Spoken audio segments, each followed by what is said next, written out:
and welcome to your favorite bookish podcast, Fully Booked and Caffeinated. I'm Kelsey. And I'm Heather. And today we will be discussing and reviewing Gone Girl by Gillian Flynn. As usual, let's talk about our fuel for this discussion.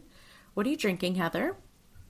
I'm drinking some water this evening, but for my drink today, I got my usual iced caramel coffee from Dunkin' today. Okay. But yesterday I went to Starbucks in the afternoon before I went grocery shopping, and I did the brown sugar shaken espresso with the brown sugar cold foam, and it was like one of the best I ever had. Ugh. Like, sometimes, coffee's always like hit or miss, but this one was actually perfect. Wow. Like, I didn't even need a straw to like mix it all together. Like, it just was actually perfect. Oh, wow. Okay.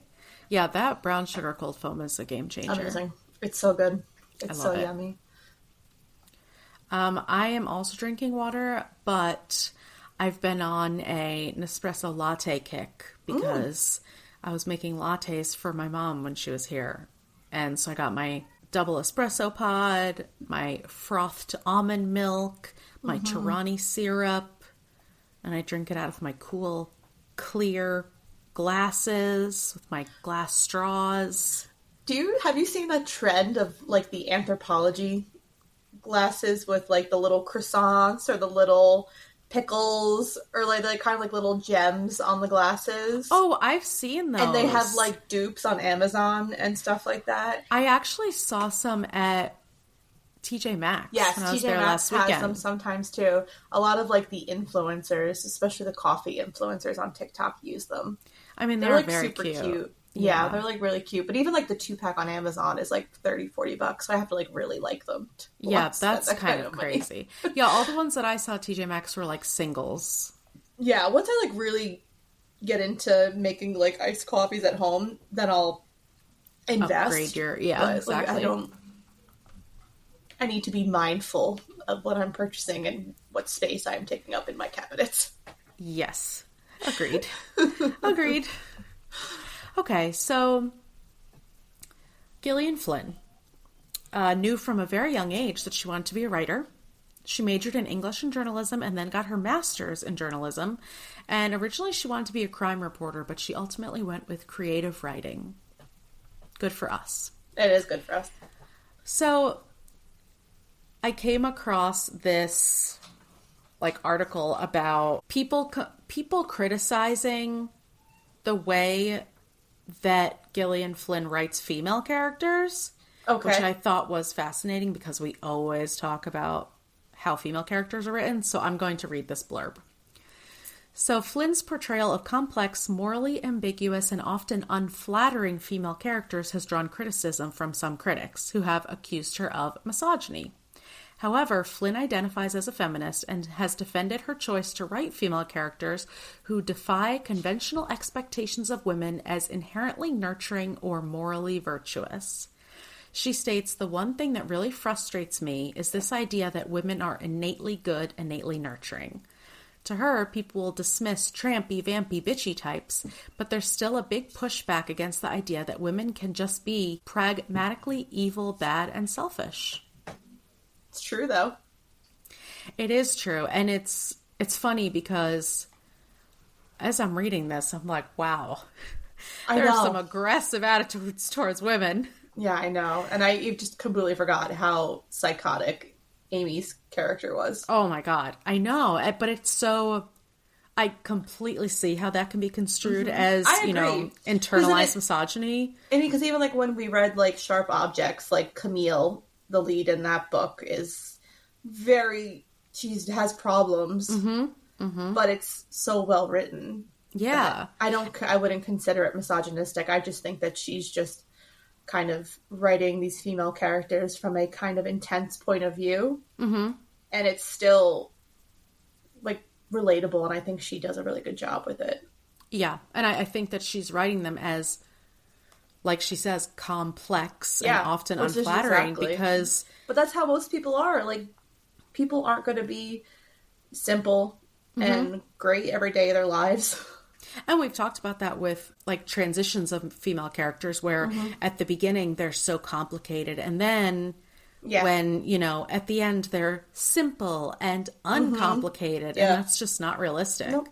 So, but I actually, like you said, same in Sharp Objects. It's the same in Dark Places. Like, I still need to read Dark Places. It's my least favorite of the three, but it's still very good. And it has the same main character with a lot of fucking issues, unlikable, but likable anyway. You know what I mean? Exactly. So this book came out in 2012.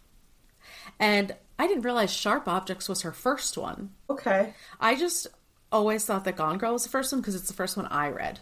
And I think because that's the one that had so much publicity. Yes. And so, even though all three, because she only has 3 books, which is crazy that she only has these 3 main books and they all had just such high acclaim. They all 3 were made into movies or TV shows with very, very high named castings. Like even Dark Places, which was her least successful book, that movie has Charlize Theron. Like the movie did well. It's just kind of crazy that I feel like a lot of people, us included, would list her as one of these really great thriller authors. And it's like she only has 3 books. So the fact that she only has those 3 and they've left such an impression that it makes her one of the great thriller writers is pretty cool. I agree. All right. So I'm going to read the summary from my book jacket. It's very long, so bear with me. Marriage can be a real killer. One of the most critically acclaimed suspense writers of our time. See, is she really the most critically acclaimed? She only has 3. Sorry. Anyway. Gillian Flynn takes that statement to its darkest place in this unputdownable masterpiece about a marriage gone terribly, terribly wrong. On a warm summer morning in North Carthage, Missouri, it is Nick and Amy Dunn's 5th wedding anniversary. Presents are being wrapped and reservations are being made when Nick's clever and beautiful wife disappears from their rented McMansion on the Mississippi River. Husband of the year Nick isn't doing himself any favors with cringe-worthy daydreams about the slope and shape of his wife's head, but passages from Amy's diary reveal the alpha girl perfectionist could have put anyone dangerously on edge. Under mounting pressure from the police and the media, as well as Amy's fiercely doting parents, the town golden boy parades an endless series of lies, deceits, and inappropriate behavior. Nick is oddly evasive, and he's definitely bitter. But is he really a killer? As the cops close in, every couple in town is soon wondering how well they know the one that they love. With his twin sister Margot at his side, Nick stands by his innocence. Trouble is, if Nick didn't do it, where is that beautiful wife? And what was in that silvery gift box hidden in the back of her bedroom closet? With her razor-sharp writing and trademark psychological insight, Gillian Flynn delivers a fast-paced, devilishly dark, and ingeniously plotted thriller that confirms her status as one of the hottest writers around. Wow. I was like, as I was reading that, I was like, did they even say that she disappeared? But they did. They glide right past it, but she did. So, as they mentioned, which is also a weird thing for them to put in the summary, we open on a scene where Nick is trying to figure out what goes on in Amy's head. And obviously a woman wrote this because men don't care what's going on in a woman's head. They don't. Also, the whole tone is that, like, just because a woman has thoughts, she is so complex and strange. And it's like, no, she just has thoughts. She's just thinking. I know. I mean, Amy is complex and strange. Oh, no, she is. But the opening vibe is just that she's his wife. Oh, yeah, 100%. So Nick is a writer, or a journalist, who loses his job at a magazine because of the internet and the recession. And Amy also loses her job as a magazine quiz writer, which is such a cool job. I know. Like, I can't believe that's, like, a real thing. Because I remember taking all those quizzes in, like, you know, Cosmo the teen and magazines. Teen Vogue, yeah. But, I mean, someone's got to write them. No, I know. But I didn't think that would just be, like, a specific job. So the couple moved to Missouri to take care of Nick's dying mother and also to be close to his father, who everyone hates. Yeah. I did like the dad. No. And I get why the dad was in there, because we had to know all about his views on women, but I don't understand why he kept showing up. Yeah. Like, it didn't and feel just necessary. Repeating, bitch. Bitch. So Nick opens a bar with his twin sister Margot with the money from Amy's trust fund. He's got a baby mama. Not a baby mama, a sugar mama. Well, actually, both. Spoiler alert. And so we find out, which I completely forgot about this, that Amy, her parents have made a lot of money with this book series for children about Amazing Amy. And basically, Amy points out that all of the Amazing Amy books are parallel to events happening in her life, but always turn out the right way. Always turn out the way that her parents wanted things to turn out. And it's just already introducing this dynamic that these books have driven a wedge in this family. Oh, 100%. And obviously they're not doing as well as, you know, because you can only have so many books, and Amy is like growing up and no one wants childish Amy getting married and growing up. I don't know, all this stuff. So the parents are not as successful as they were. And we find out that we don't really know what they spent all of their money on. No, but they were like massively in debt. Like massively in debt. And I'm like, if you wrote all these super successful books, it's like, where's your money? Yeah, like, do they have a gambling problem? Yeah, they might. They never really say where all their money went. Yeah. But their money is gone. And so they borrow money from Amy's trust fund, like over $600,000 or something like that. And they're like, okay, we need it tomorrow. And she's like, okay. And great. Yeah. And there's basically throughout the book, there's this whole underlying money issues with everyone. Yeah. So immediately from like the first chapter, we know that Nick is selfish and he only thinks about himself. This opens on their 5-year wedding anniversary, and Nick is avoiding his wife because he's awful. So he goes to his bar to hang out with his sister, and he hasn't gotten his wife a gift yet. And he left when she was making crepes. Yeah. He didn't eat the crepes. He just left. Just dipped out. I don't even think he said anything to her. She just like smiled at him, and he was like, oh God, some thoughts are going on in her head, and then he just left. That tracks though. Yeah. So he comes home to find his front door fully open, which is so unsettling. Very unsettling. And he goes inside, there's overturned furniture, a whole bunch of blood, and the iron's on. Like, it's just obviously something nefarious has happened. So the cops come and they realize that Nick is very clueless and also very sketchy. Very sketchy. There's a lot of hatred of women in this book. Yeah. Like a lot. So the dad hates women.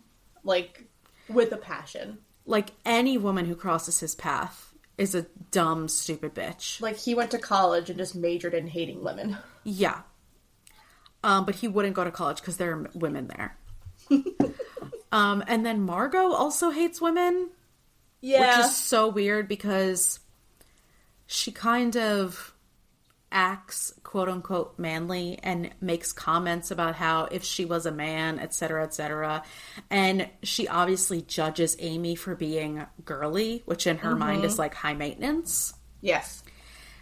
And so it's just, you're getting this from so many different angles that women are horrible. Yeah. Seriously. And it's like, okay. So as the investigation starts, trying to find out what the hell happened to Amy, where she is, who she could possibly be with, Nick is like, well, she doesn't have any friends. She hates it here. I don't know where she would have went. And everyone says that people grieve differently, but Nick is the absolute poster boy for what to do wrong in the media. Yes. And with the cops. Yes. He's out here like flirting with women, taking selfies, just saying all the wrong things.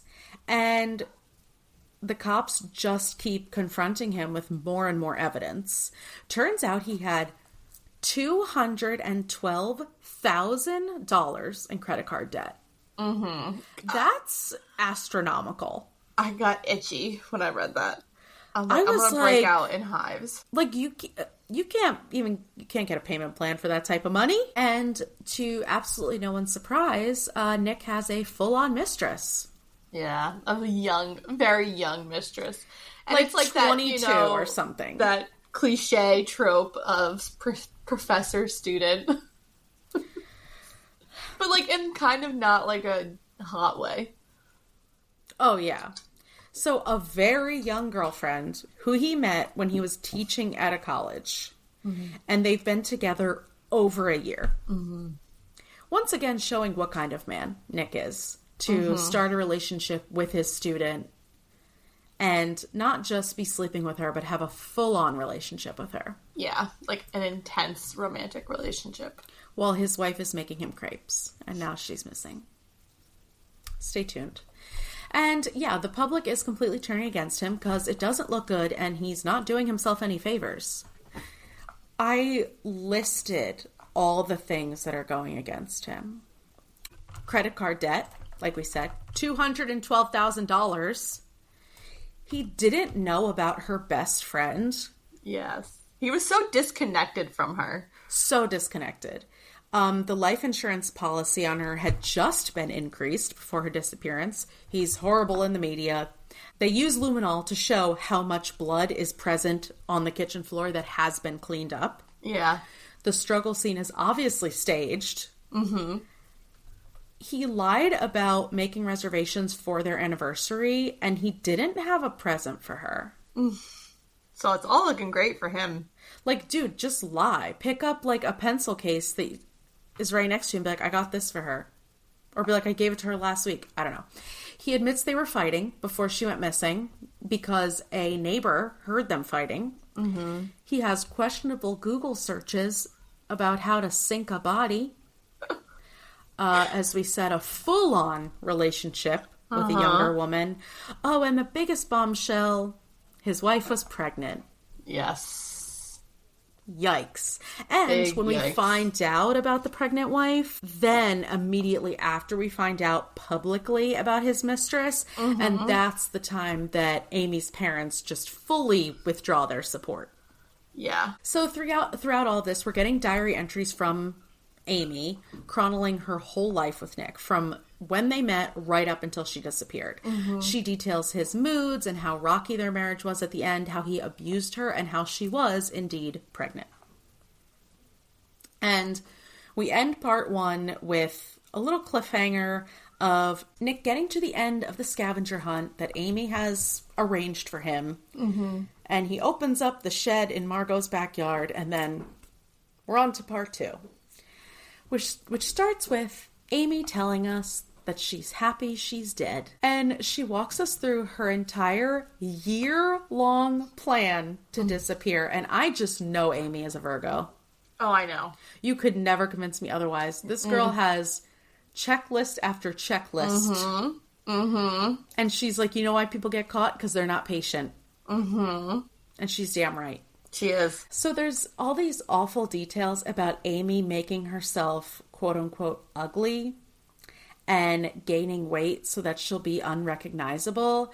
And I say it's awful because it's true. Like, once she takes away her pretty privilege, people don't notice her as much. She kind of just blends into the background, and she's able to hide in plain sight. Yep, exactly.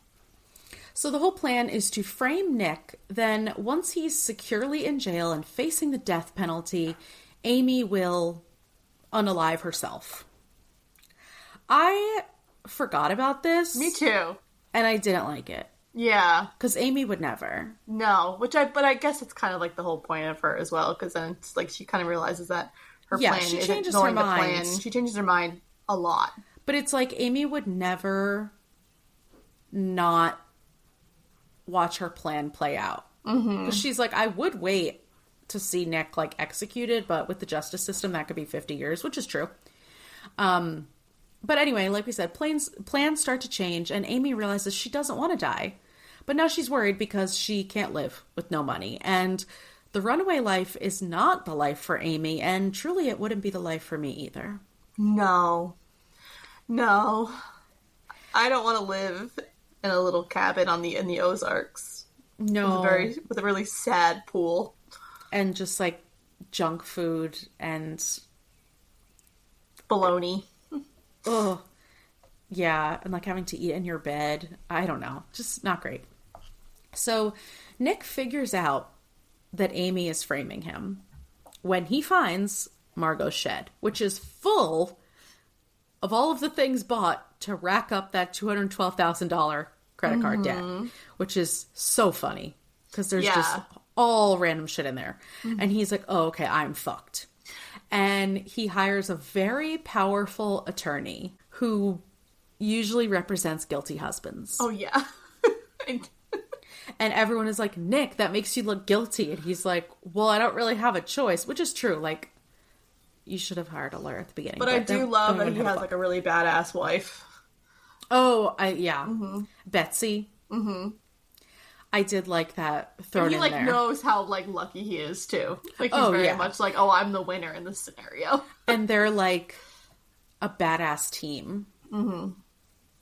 And Nick is just so fucking stupid, and he doesn't listen to any of the advice from his attorney.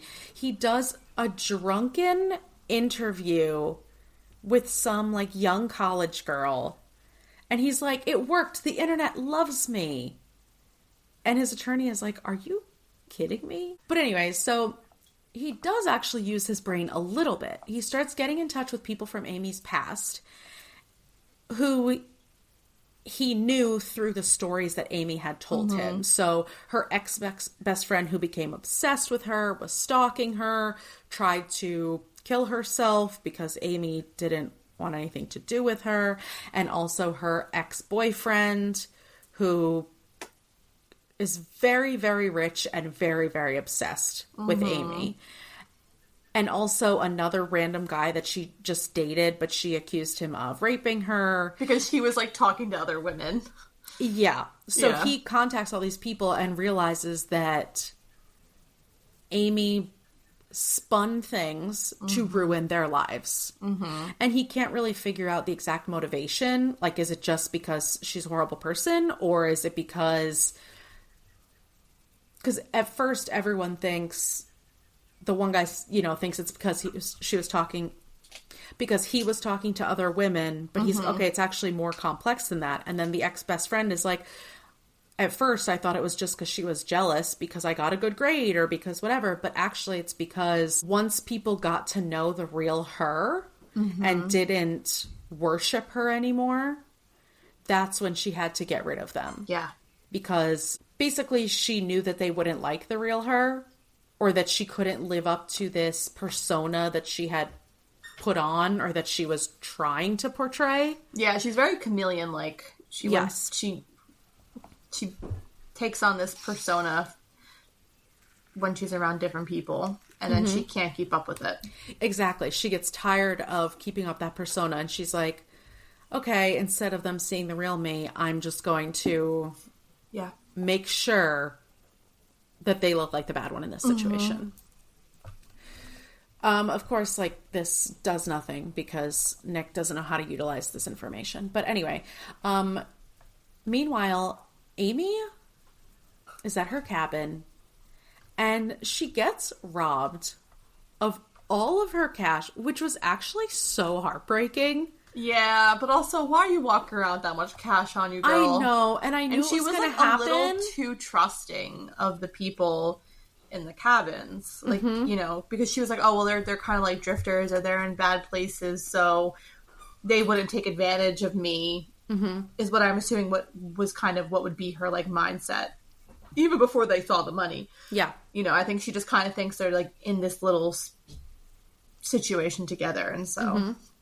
And we start to get more insight into Amy's personality because, you know, in the beginning of this part where we're getting her POV, she comes off as like this planner. She knows exactly what she's doing. She's a badass. She's a survivor. And then she's like, well, I don't want to get into an altercation. I know that this isn't going to end well for me. I can't act big and scary. Like, she is inherently scared. Yes. And she's never we've never seen any weakness from her yet. No. So I knew it was going to happen, obviously, because there is a lot of lead up to it, but it bothered me so much because it's like, especially this woman who it was insinuated that she's an abused woman. They never said for sure. But then the fact that, like, she robs another woman who she thinks is abused. I don't know. I just hated it. So at this point, Amy's desperate because she literally has nothing. So she calls Desi, her ex-boyfriend, the one who is creepily obsessed with her. And he decides to help her, kind of. Yeah. So he takes her back to his lake house and basically keeps her captive and just locks her in there, watches her every move. And she's like, at first she's like, okay, I know that I'm going to have to act interested in him. Yeah. For this to happen, blah, blah. But then she's like, oh no, like this is actually a problem. Because it's like he's been waiting for this moment for his entire life. Because she realizes that all these things that he's saying he has for her, like, there's no way that he would have known or had been able to get like a tulip farm. Yeah, he has just greenhouse. Like an entire greenhouse filled with tulips. Because she liked them at one time. She's like, I liked them in high school, first of all. And he obviously wouldn't have time to grow all these tulips in the 10 days since she went missing. And then he's like, oh, I had it painted this color that you also liked in high school. And she's like, it doesn't smell like fresh paint. Yeah, like he's just very much living in the past.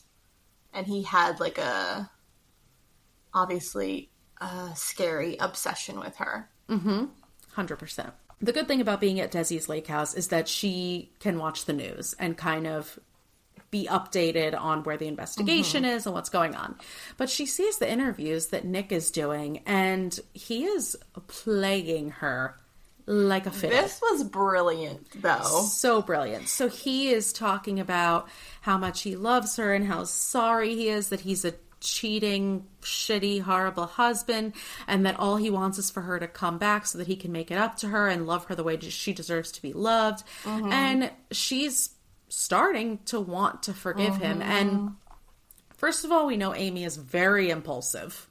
Even though she took the 12 months to plan this, she will change her mind on a whim. Oh, yeah. And she's also very trusting. Nick says she has no bullshit meter, which is actually a really good way to describe it. Like, she just thinks if you tell her something, that's a fact. And so when he's saying all of these things about how much he loves her and wants to make it up to her, she just completely believes it. Which is crazy because she was doing the same thing to him. Like, when she was writing all those notes, like, your warmth is inspiring, you're brilliant. Like, she was completely gassing him up so that he would do exactly what he's doing now. But they're, she doesn't... perfectly toxic for each other. But, like, she doesn't understand that he could be doing the exact same thing to her. Because she's like, there's no way he's smart enough. Which, to be fair, he's nowhere near as smart as Amy. But oh, God, no. Most people aren't. So, like we said, Desi is keeping her captive, which is not helping her stay away from Nick. No. Because she sees him on the TV professing his love and saying all these things, and then she's like, wait, is this my other option? This, like, creepy psycho who won't even let me leave? Eat or eat normal food? Oh my God, and he gave her, like, 7 Fritos or something. Yeah, because he wants her to lose weight. Yes, because he does not like that she was... thick. 10 pounds over a size 2. So Amy decides she's got to get out of here. Desi's never going to free her, and he won't give her any money to escape on her own. So once again, she does a very impulsive thing. She drugs Desi and escapes and shows up on her home doorstep covered in blood. Mm-hmm. And the reporters are still camped outside Nick's house because he was formally arrested, but he's out on bond. Finally. Yeah. Yeah. And turns out that she killed Desi, which is like unclear at first. I know. Because I was like, wait, did she? But of course, she has to tie up her loose ends. Mm-hmm. And she just expects everything to go back to normal. And she's like, Nick, I came back to you. Everything you were saying on the TV can happen now. And he's like, bitch, you are fucking crazy. Yeah. Delusional. Delulu. Like, wait, what? And he's like, I'm fucking scared of you. Mm-hmm. And they actually have this conversation, which is so toxic and so true in this circumstance, where she's like, you think that you want to get away from me, but first of all, the public will crucify you. You'll never be able to get, this normal, quote unquote, normal woman that you think you want. And he even admits to himself that he doesn't want that. He doesn't want it. He's like, I've thought about it. He's like, I've thought about dating the girl next door when I leave Amy. And he's like, I don't even want that. That doesn't provide any substance to my life. Like, he needs the toxicity. He does.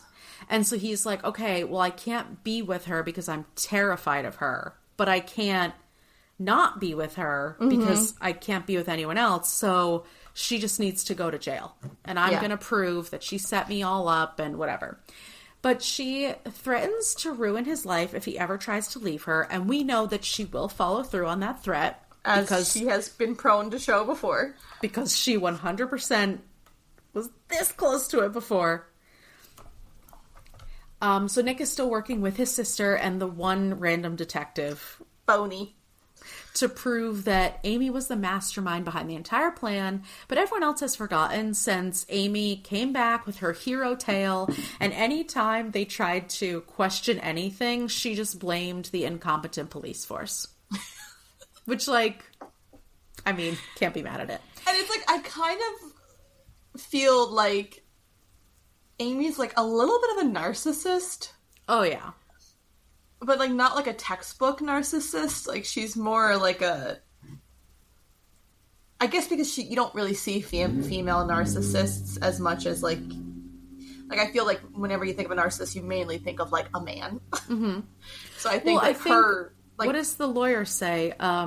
She's doing the sociopath's playbook, which is the more outrageous the story, the more believable. So I think sociopath is definitely spot on. Oh yeah, she's really 100% like a sociopath. Mm-hmm.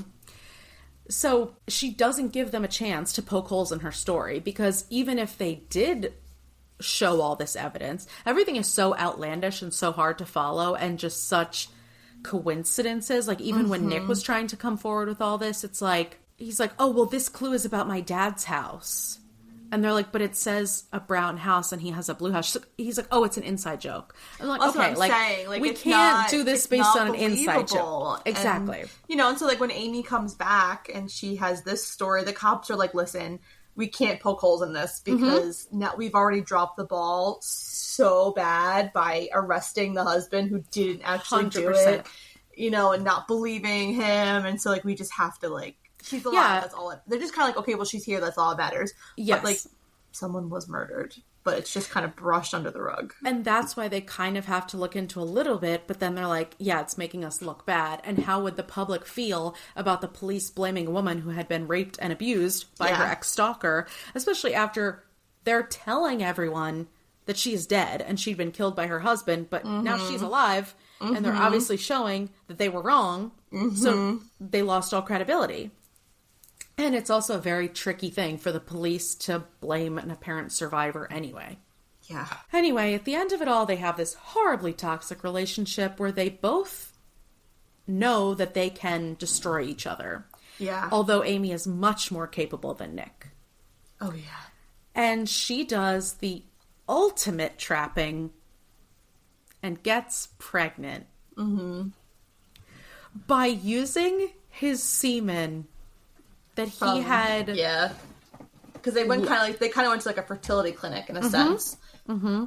And he, in case that they decided to have kids down the line, at least like he had some stuff ready to go. And so he knows that she's one.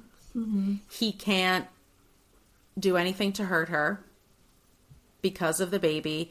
He does want to be a father. Yeah, and that's which is like kind of crazy because I never would have pegged him to be a fatherly figure. I mean, if the question is if he's going to be a good father, that's a whole other story. But like, I know that, but like, I never would have gotten the vibe that he even wanted to be a father. Yeah, especially like based on like his relationship with his dad. Mm-hmm. And then he just doesn't really have, even throughout the book, like he doesn't really have any paternal instincts. Yeah, when he talks about it at other parts of the book, it's kind of framed in the way of when we first got together because this is what we were supposed to do. Yeah. Or because, you know, we had this happy marriage. Now we have to make a happy family. Mm-hmm. So it kind of felt more of like a duty thing. Yeah. And now we're just kind of meant to feel like wants to be dad of the year. Mm-hmm. I feel like if it had been framed more like he needs to protect this child from its mother, that tracks. Yeah. Because imagine having Amy for a mom. I mean, just imagine being born into this psychotic relationship. No matter what, the child is fucked. Mm-hmm. Wait till it hears how it was conceived. All right, so I picked some of these discussion questions right from the internet. The first one is, do you have more sympathy for Nick or Amy? No. Because I feel like you obviously really dislike Nick from the beginning. And he just seems like a dick. And like, doesn't really have any substance to himself as like a person. Like he's like a typical fucked up man. Mm-hmm. And so you can't have sympathy for that. That's the thing. It's like, obviously at the beginning, we're supposed to feel like Nick is a killer.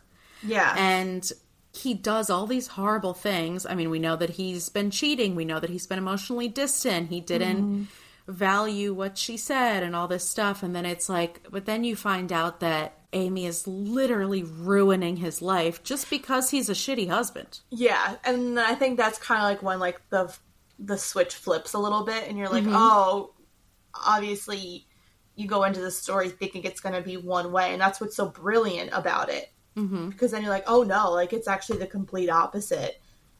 And just the fact that she's pissed because he's fucking his student. This is the catalyst. Like, this is what sets it off. Mm-hmm. Like, she's, you know, like, she can't stand being betrayed or being, like, one-upped. Mm-hmm. Like, she has to have the last word. That's her last word of the book. I know. And, like, and that's kind of, like, what happens with, you know, her past relationships, because like her ex Tommy, they were very casual. They weren't really official, but she was pissed because he was talking to and sleeping with somebody else. And then she befriends kind of the outcast in school and molds her into being what she wants. And then when she starts to pull away from Amy, Amy's like, oh no, like, you know, I made you, you need to be like what I need you to be, and so now I'm gonna fuck up your life. Mm-hmm. Mm-hmm. And the whole Desi thing, I didn't quite understand that whole dynamic. Yeah, because they were writing the letters. Yeah, like, I don't know why. I think that Amy wanted to keep him at a distance because she wanted someone who was obsessed with her. Yes. But obviously wanted nothing to do with him actually. Mm-hmm. But I mean, then you also start to feel sympathy for Amy because of, I mean, don't get me wrong, she had a very privileged, very cushy life growing up. Yeah, I don't know that I feel any sympathy for Amy, though. Okay. Like, not even like a scintilla, if I'm honest, because I feel like she's, well, because she's looking at like what she's done throughout her the course of her life. And, like, this is, like, she's evil. Kind of like what you said at the very beginning of the episode. Like, she is kind of the definition of this evil character that Gillian discusses as she wrote. Mm-hmm. You know, she doesn't really, because she doesn't have a moral compass. Yes. And how can I have sympathy for someone that doesn't have a moral compass? Whereas, like, I could have a little sympathy for Nick because he's just a fucking imbecile. Mm-hmm. Like, well, and that's the thing. Like, even though Nick deserved some of what Amy dished out to him. Oh, yeah. No, like, the other people didn't. Like, the scavenger hunt was brilliant. The fact that she led him to all the places that he fucked Andy, like, that was brilliant. Did she take it a step too far by disappearing and trying to frame him for murder? Oh, yeah, 100%. Yes. But I feel like that's just Amy's MO. She's just very, kind of like you said, impulsive. And she can't do... It has to be dramatic. It can't just be the scavenger hunt and then, haha, got you, you know, and now it's like, oh no, like, now I'm just gonna fuck up your entire life. Yeah. Which is what she's done to, like, multiple people. And it could have just been like, I'm gonna get you fired, or I'm gonna get your bar closed down. But no, I want you to get the death penalty. Yeah. But it's like, so Nick definitely deserved some of the things she's dishing out, but from what we hear, it doesn't seem like her ex-best friend did. No. And Amy ruined her life. And then the other guy, you know, had substance abuse issues after this, and she was painted as this crazy stalker, and then, you know, Amy's telling everyone that, like, anyone who was stalking her then tried to kill themselves. She's like, well, they might as well have, because they were very upset. And it's like, girl, what? And I feel like this is kind of where the narcissism comes into play. Yeah. Because she's very, like, charming and can kind of convince people of her, that her truth is what is the truth and nothing else. Yeah. I don't even know if it's charm necessarily or just pure manipulation. Yes. Yeah. I feel like the only reason that I have sympathy for for Amy at all is because she's obviously just affected by this whole societal view of misogyny and what she thinks that she's supposed to be. Yeah. And why she can't feel comfortable being herself. Okay. Because she's just so obsessed with how other people view her. Yeah. Which is her own problem, of course. But also, I just hate Nick. Anyway. Yeah, Nick's not a good character. And so I saw a lot of things about how, like, it's kind of...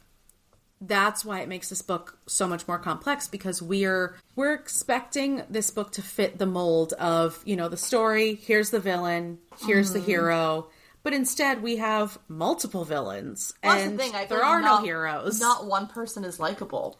That was literally one of my questions. There is not a single likable character in this Because, entire like, not even, like, Margot's likable. No. What did you think of Margot as character? Her whole relationship with Nick was just weird. I wouldn't classify it as incestuous, because I don't think that it was. But it was too interpersonal with each other. And it kind of felt like Margot is mothering him a lot throughout the book and not really holding him accountable for the decisions he's making. Like, she's very much like there was a few times throughout the book where she said, I would love you if, you know, even if, blah, blah, blah. Like, she's trying to say, like, tell Nick, like, there's nothing that you could do that I wouldn't still love you. But, like, he's done so many fucked up things, and she's upset with him, but doesn't really say anything. Yeah. Or, like... That's what I was going to say. It's like, she's stuck between wanting to be like a mother, and to be his best friend. Yeah, because I think that's what's weird, is because she's kind of blurring the lines between sister, friend, mother, and everything. Yeah, and she hints at disapproving of things. Like, first of all, she's like, "You're having an affair, you fucking moron."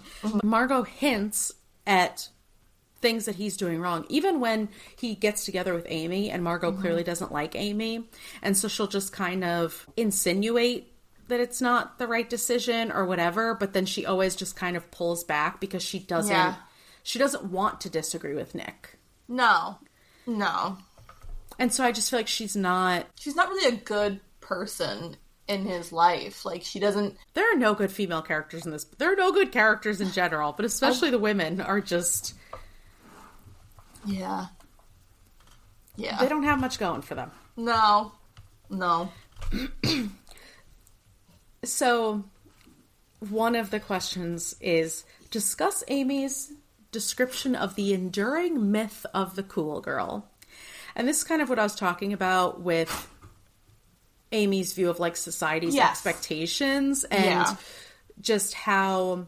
Because this is true. Like, especially when we're younger and in our early 20s or whatever, and it's like, oh, we want to be the cool girl who is relatable and who isn't, you know, the crazy nagging girlfriend, and we just gotta kind of, like, do everything right. And then at some point you realize that there's no realistic part of that. There's no longevity in that. No, like, and it's not sustainable. Exactly. You can't have a functioning relationship where one person is walking all over the other person, because that is a lack of respect. Yeah, there's no such thing as a cool girl. It's just this fake persona that men have created because that's what they want. They want to mold women into a certain thing. And this idea it's like that... Play-Doh. Yes, and this idea that men should be able to do that. That women should have to change themselves because a man is worthy of it. And she kind of talks about how there's no reverse of that. There's no cool guy. No. Because women don't have that unrealistic expectation the way that men do. Exactly. And this whole, like, perpetuation of this cool girl thing is what makes it so hard for women to just exist in relationships. Well, yeah. Because then they're labeled just as like, crazy. Just and like I'm not using Amy. General. Yeah, I'm not using Amy as an example as, like, they call her crazy, but she's not, because this bitch is actually crazy. But you know what I'm saying. No, because, like, that's what I'm saying. Like, I feel like men and society are very, very fluent in gaslighting women and making them feel like they need to do X, Y, and Z in order to be what the world expects of them. Ooh, soundbite that. I love it. You know, but that's like it. And so that's why, like, it irks me about this whole cool girl thing. And I remember wanting to be the cool girl growing up and wanting to be one of the popular girls in school and just feel like, even when I was, like, casually dating, I was, like, so willing to just kind of mold myself into whatever each guy I was talking to was looking for. Because, and I can say this, like, lovingly, but, like, I was just so desperate just to, like, be loved and just want to be wanted. So I was so willing to change myself. And I did it so many times. Like, I think Eric is the first healthy relationship I ever had. I didn't have to be something that I wasn't. Like, he just accepted me full stop from the beginning. Listen, I still haven't had one, so... No, but it's so true, because you end up being someone that you're not. Yeah. Unintentionally. Yeah. You're not trying to change yourself. You're just trying to and it's not go even along with it. In just romantic relationships. It also takes place in, like, friendships. 100%. I can tell you, there's been countless times in my past that I molded myself to be something because I would see my friends, you know, getting close to someone else. I'm like, oh, well, now I need to be like that. You know, it's like, it's not even just romantic. It's platonic. It's everything. It's everything. And I look at any of my past friendships that have not worked out or that are not still existing friendships, and it's because I was being someone that I wasn't. And not on purpose. It's only in hindsight that I realized that. No, and it's very, like, situational, and you at the end of the day, you just want to be accepted for who you are. And so if you feel like you say the wrong thing one time, and you're like, okay, well, I can never do that again. I need to, like, you know, it's just like it's a whole, like, acceptance thing. And that's why, especially now, like, in my 30s, when anyone asks me, like, what my favorite thing about myself is that I don't give a fuck what other people think. That's amazing. And it's because it has taken me so long to get that way. The thing. And it's like, you know, it's an admirable trait. And while men would think that that's a bad trait, it's really not. Because you have this innate ability to just truly brush shit off. And, you know, your words can't hurt me because I've already been through this, and there's nothing you can do now. And it's like, I don't value your opinion enough for them to hurt me. Exactly. So like one of the many reasons that I will just repel men. But it's an admirable trait that you now have, because a lot of women can't do that. They can't attain that. Yeah, and that's why I'm so proud of it, because it's such a hard thing. I mean, I got plenty of other issues, as we all know, but that one, I'm really doing well. That's like a big one, though. Like that's definitely like a big thing to like be proud of, because women are very susceptible to being walked all over, and then saying sorry for being walked all over. 100%. Because I've done it, I still fucking do it. Of course, not as much, but like I still do it. You know what I mean? Because it's so hard to break. It's the way we've been raised. It's the way the media portrays women. It's the way men expect women to behave. Like it is so many factors working against us, just in general. Yeah, and that's why it's like, do I sympathize with Amy? No. But do I understand why she is the way she is? Of course I do. Yeah. So I'm really happy that I had a daughter. God. Everything's going to be fine. Yep. Okay, so we talked about it a little bit, but how do you think the Amazing Amy books contribute to Amy's adult personality? Well, it's fucked up because her parents, again, are what we just talked about. They're trying to mold their daughter into the perfect person that they want, and Amy kind of fell short on every expectation her parents had for her. So like, oh, okay, like you didn't do X, Y, and Z, so we're just gonna make Amazing Amy do it. You know, and it's the fact of the matter is, there's like the topic of the fact that her mom had so many miscarriages.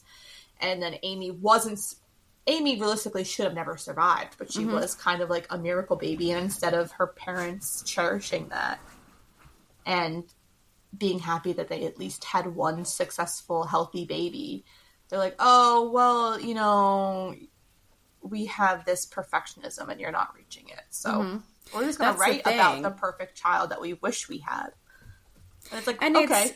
It's so messed up because they suffered so much loss, and then, you know, they're thankful that they finally have this child, but now it's like, we waited so long, and now we're lucky enough that this finally happened, and now this baby is going to be perfect because we waited so long and we suffered so much. And even if that didn't all happen, so we're already starting on this awful footing, even without all that, the fact that you're making a book about your child as your child is a child is fucked up. Yeah. They shouldn't have been parents. No, and I like how, you know, we're meant to, from Nick's point of view, see or feel like Amy has this amazing relationship with her parents, that she'll do anything for them, that she, you know, admires them and is so close with them and blah, blah, blah.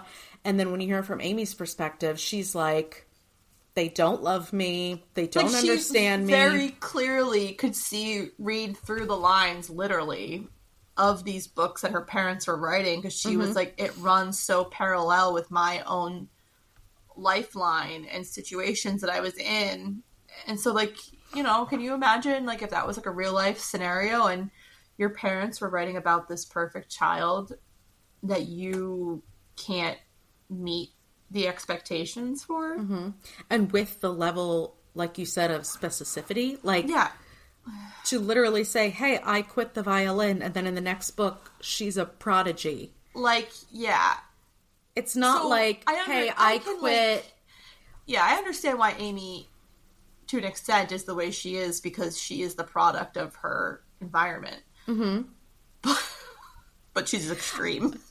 I understand why she doesn't get along with her parents. Let's say that. I don't get why she needs to, like, fake her murder, but alright.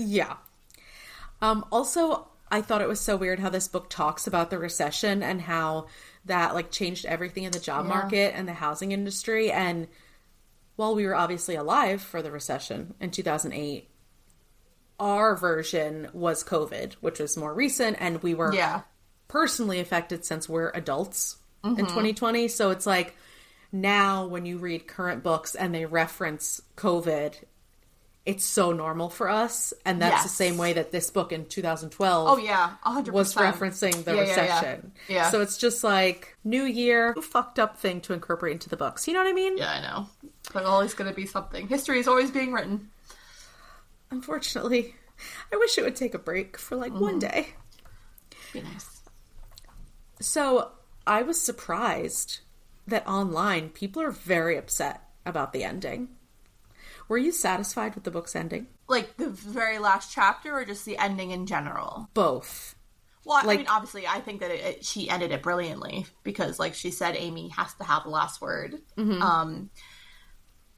I was satisfied with it because these two are so perfect for each other.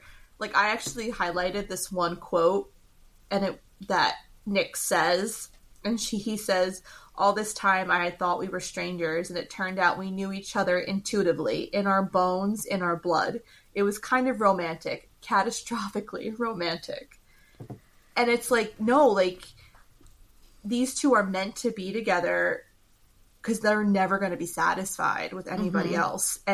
But the relationship is very toxic and they're never going to be happy. But I don't think that they could be happy in general. Like, I don't think they have the ability to be happy and be content with their lives. So this is kind of the best that they're going to get. And, you know, they truly do know each other so well with Amy. While he doesn't catch it at first in those scavenger hunts, she's saying, you know, "You're so witty, you're so brilliant, you're so handsome."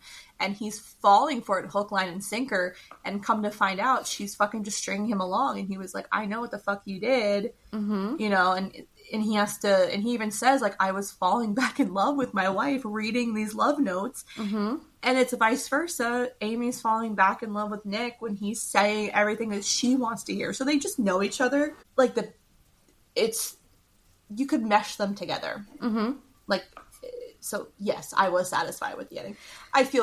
I don't love the idea of the baby being brought into it, but that's just like a personal thing. Yeah. But also, like, it makes sense because Amy is such a sociopath and she wants to always be the victor in any scenario she's in. And she wants to control the narrative no matter what. Exactly. They're just so mutually toxic and entwined together. That quote perfectly says it. It's like, it would be impressive if it wasn't so horrible. Yeah. You know what I mean? Yeah. And so a lot of people weren't satisfied because nothing is solved in the end. And but I feel like that's the whole point. Exactly. It fits with the whole commentary. Like, there's no way that this book could end with this neat little bow. We have to see the ambiguity and have this kind of like, what if, because Amy and Nick are so goddamn unpredictable. Yeah, because even like in like the third part of the book, when she comes home and he's like still like, he's scared, but the way that he's speaking doesn't come off like he's scared. You know what I mean? Like, he's like, I can't turn my back on her. But yet, like, there's just, he's saying he's scared, but you don't feel the fear jumping off the page. Because he's just accepted that this is just what it is. Yeah, because even though it's kind of given as a reason that, oh, no one would ever want to be with him and it would destroy him in the media, especially if he left his pregnant wife. Know? But that's not what he actually cares about. No, and then like we said before, like, he doesn't even want that. He wants the crazy. He just doesn't want to admit that he wants the crazy, but he wants the crazy. Well, he also is like, I want crazy, but not that crazy. Oh yeah, no, 100%. It's like Nick is fucked up, but not that fucked up. Yeah, you know. But they're both like intricately fucked up in different ways. Like, imagine just being so scared to piss off your partner that if you say the wrong thing, they're going to frame you for murder. Oh yeah, no, I know. Have you heard of the Gone Girl case? No. Like, it's a true crime case. So there's a whole case that happened obviously after Gone Girl was written, and they call it the Gone Girl case because originally they thought that this woman had staged her kidnapping. Oh, so this one that was, like, recent? Not super recent, but there was a documentary that came out recently. About something, right? Yeah, I talked about it on Bookish Banter, like, a while ago when it first came out. Yeah. So it's called American Nightmare, and it's a documentary on Netflix. It's definitely one to watch if you read this book, which hopefully if you're at this point, you've read this book. All right. Anything else we need to discuss before we get to our ratings? No. It was, like, I will, like, say, I don't remember reading this book. Like, I read it, but, like, I didn't fully remember it, which, again, like, it was back in 2012, or whenever, like, the movie came out, because I remember I read the book before the movie came out. I probably read it, like, 2013, 2014. I didn't remember how slow it was. Mm-hmm. But I think that's just kind of how she is as an author, because then I think that she kind of just has, like, these very intricate world building or, like, story building slow starts. And I was like, when does it get good? It's like, I don't remember. I'm like, why did I like this so much? And then I got to the middle. I was like, oh, wait, no, okay, yeah, now I remember why I liked it so much. I also feel like it's just not as good on the reread, because part of the greatness about it is that...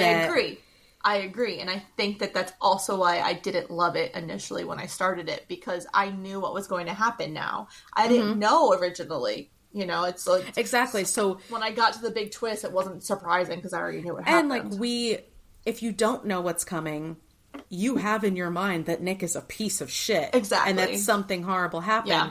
So then, when you get the twist that she's setting him up, you're like, oh my god, like, everything I thought I knew is wrong. So when you know that that's coming, it's definitely not as satisfying. Yeah. Mm-hmm. I forgot a lot of the book because I've seen the movie so many times, and this is one of the rare cases where I watched the movie.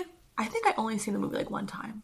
Oh, I was obsessed with this movie. I've seen it so many times because I saw the movie before I read the book. Yeah. And so I just, as I'm reading, I'm, like, picturing the scenes in the movie, but I haven't watched it in so long. Yeah. So as soon as it comes up on streaming where I don't have to fucking pay for it, I'm going to be rewatching it, because I just remember how good Ben Affleck was at portraying this, like, aloof, stiff. Oh, I know. You know what I mean? And, like, I can vividly remember the scene when, like, she dramatically falls into his arms all bloody, and he, like, does say what he says in the big, he's like, you fucking bitch. Like, yeah, so I definitely feel like the book was a bit too long. Not way too long, but a bit too long. This is all going into our ratings, but our rating scale is ventriloquist puppets. Even, like, this whole concept is it just kind of shows, this just shows the brilliance, though, of, like, Gillian Flynn. Because this is such, like, a big part of the book, even though it's not talked about much. But, like, this is what the catalyst is to, like, get him arrested, essentially. Mm-hmm. Like, the cops are like, okay, well, why are you getting, why are there Punch and Judy dolls, when the whole point of that story is that Punch is upset that Judy's pregnant. Mm-hmm. So he kills her. That's the thing, like, there's so many details in the book, and most of them are completely necessary. Oh, yeah. But, like, we couldn't go through every single detail or every single thing in the scavenger hunt, because it's like a wall of Legos or something. Mm-hmm. Like, once you go through one of them, there's so many more that it goes with. But I do think that's part of why this is so well written, because all of those... When I think of, like, current thrillers that we've read, and they have all of these, like, crazy red herrings or, like, random storylines or details or whatever, most of the time they're not all necessary. Yeah. Whereas in this, every single thing was pointed out and explained away. Yes. So I did really like that there was no loose ends, because that's an issue we have with a lot of books that we read. Mm-hmm. I hated the whole commentary on women.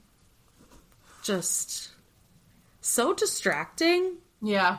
And I got it for why Nick is like, when he's feeling a certain way towards Amy, he's like, oh, that's my dad. I'm my dad's son.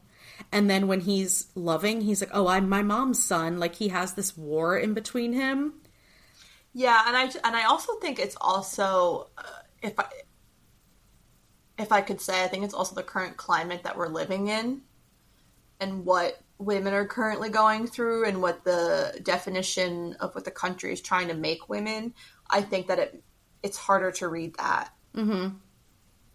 Because I feel like we're just kind of in a position now where the way that men are treating women and thinking of women is what she's writing in her book. But I don't think at the time when she wrote this book, it wasn't the current climate of the world wasn't what it is now. That's a really good point. And so I think reading certain things about women and just as even since like the Me Too movement, actually, I think ever since that came out and you have, especially like male authors, like we've talked about, how being so misogynistic and writing these women in such poor light and giving them no character development or growth is just kind of like obviously demeaning and gross. Mm-hmm. So I can understand why you feel that way reading it, because it's just being thrown in our faces all the fucking time, and it's like it's overplayed.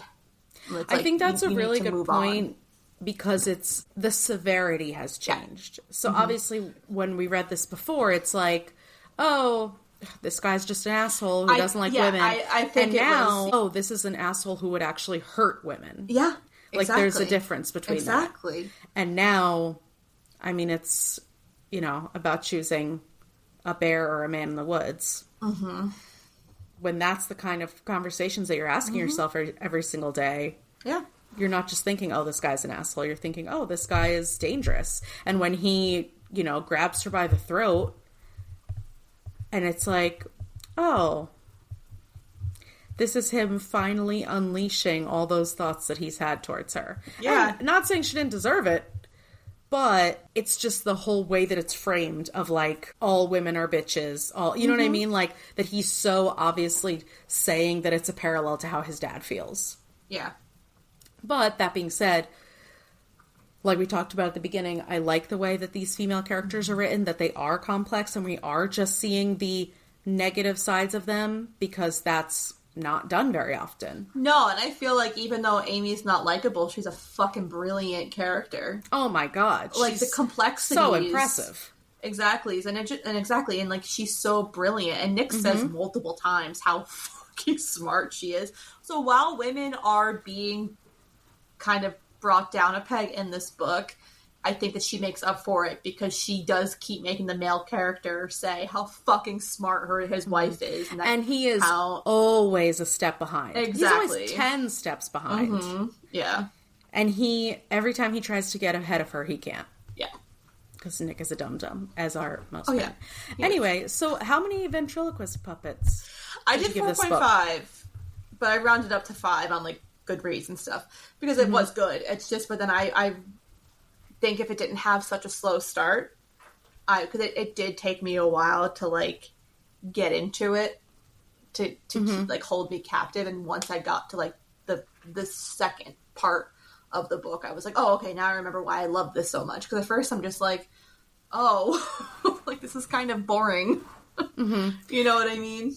Yeah, I agree. I thought it was definitely too detailed. Yeah. I mean, I like all of the build-up because we need that build-up in order to get the Amy reveal, but it did drag a little bit, and it definitely felt like a slow needed. Burn. Yeah, like, I definitely agree, like, a lot of it was needed, but there was just kind of, I think it was very repetitive in some points with Nick's character and, like, the certain scenarios he was in, but regardless, it was still a very, very good book. I am happy that, like, we reread it. Mm-hmm. Yeah, I agree. I also gave it 4.5 ventriloquist puppets. Like I said, I thought it was a little too long, but I still think her writing is amazing. Yeah. I need her to write a new book, like, now. I know. And, like, it is, even though this is kind of feels like a familiar trope, it does have so many unique aspects to it. This is in a league of its own.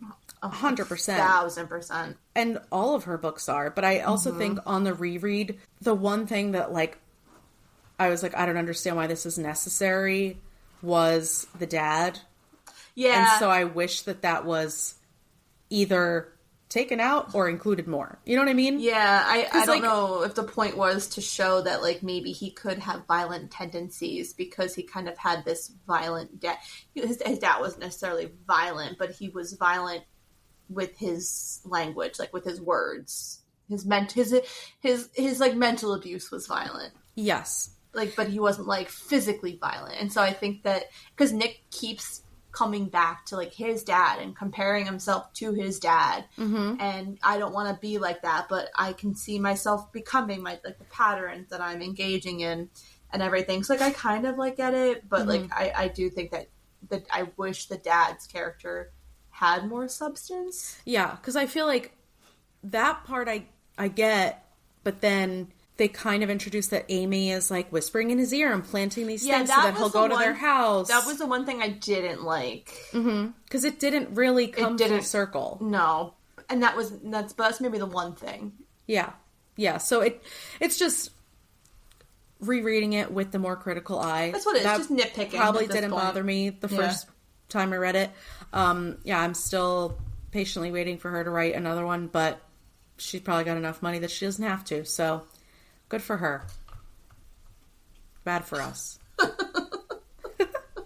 Anything else you want to add? No, I think that we have covered it all. As much as we possibly could.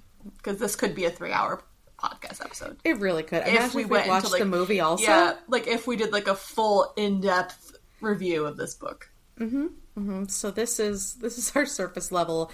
Maybe we'll be back to talk about it on one of our movie episodes. You never know. Well, that's all we have for you today. If you like what you heard, please make sure to follow, subscribe, and rate and review the podcast on whatever platform you're using. If you have any book recommendations or questions for us, you can email us at fullybookedcalfpod@gmail.com. Also, be sure to follow us on TikTok and Instagram at fullybookedcalfpod to see our upcoming reads. Thanks for checking us out, and remember, if you need us, we're fully booked.